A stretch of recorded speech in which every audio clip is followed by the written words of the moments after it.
In the early hours of January 24, 1848, a remarkable discovery was made that would forever change the course of American history. James Wilson Marshall, a carpenter working at Sutter's mill near Coloma, California, noticed something shimmering in the American River. As he bent down to inspect it, he held in his hand a small but unmistakable flake of gold. Unbeknownst to him, this tiny fragment of metal would ignite a frenzy that would draw people from every corner of the globe, leading to one of the most significant. Please subscribe my YouTube channel and press the bell icon for new update. Migrations in history, the California Gold Rush. Marshall's discovery was initially intended to be kept a secret. Johann Augustus Sutter, Marshall's employer and the owner of the land where the mill was located, wanted to maintain privacy over the find. Sutter had dreams of building an agricultural empire in the fertile lands of California and feared that news of gold would disrupt his plans. However, the secret could not be kept for long. Word spread slowly at first through whispers and speculative conversations. By March 1848, rumors of gold had reached San Francisco, then a modest settlement known as Yerba Buena. The first to act on the rumors were the residents of California itself. Ranchers, farmers, and merchants left their livelihoods behind to search for gold. They were soon joined by sailors abandoning their ships and soldiers deserting their posts. The initial trickle of gold seekers transformed into a steady stream as more and more people found evidence of the precious metal. By late 1848, newspapers along the east coast of the United States began reporting on the incredible finds in California. President James K.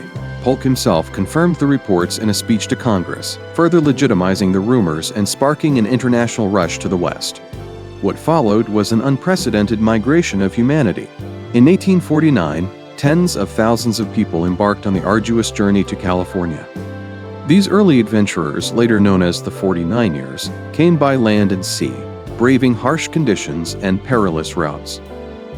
Overland travelers faced the treacherous Sierra Nevada mountains and hostile weather, while those arriving by sea endured long voyages around Cape Horn or risky crossings of the Isthmus of Panama. Despite the dangers, the allure of gold was irresistible. California's population swelled from fewer than 15,000 non-indigenous residents in 1848 to over 100,000 by the end of 1849. San Francisco, in particular, underwent a dramatic transformation. Once a sleepy village with fewer than 1,000 inhabitants, it became a bustling port city almost overnight. Streets were crowded with tents, wooden shacks, and hastily constructed buildings. Merchants set up shop to cater to the needs of miners, selling everything from shovels and pickaxes to clothing and food at exorbitant prices. The economy boomed, but so did the chaos. The influx of people brought with it lawlessness and disorder. With no established government or law enforcement, San Francisco became a hotbed of crime, gambling, and violence. Vigilante groups formed to impose a semblance of order, often meting out justice with ruthless efficiency. Fires, too, became a recurring nightmare for the city. Between 1849 and 1851, San Francisco was devastated by no fewer than 6 major fires. The most destructive occurred in May 1851, consuming over 2,000 buildings and leaving much of the city in ruins. Despite these setbacks, San Francisco's resilient residents rebuilt each time, determined to capitalize on the opportunities brought by the gold rush.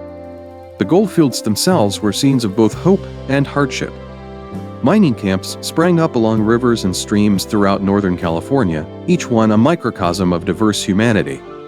People from all walks of life and every corner of the globe converged on the region, including Americans, Mexicans, Chinese, Australians, and Europeans. They lived in makeshift camps, often under harsh conditions, battling the elements and disease. While some struck it rich, the majority found only modest returns or none at all. Competition for gold led to frequent disputes and violence, as well as tensions between different ethnic groups.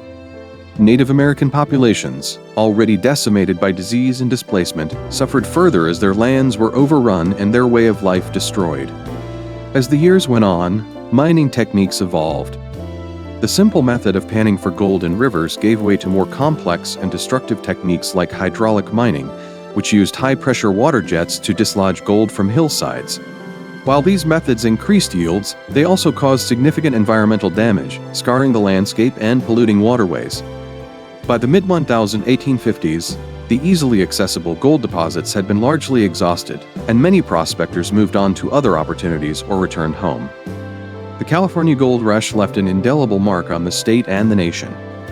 It accelerated California's admission to the Union as the 31st state in 1850, bypassing the usual territorial stage due to its rapid population growth.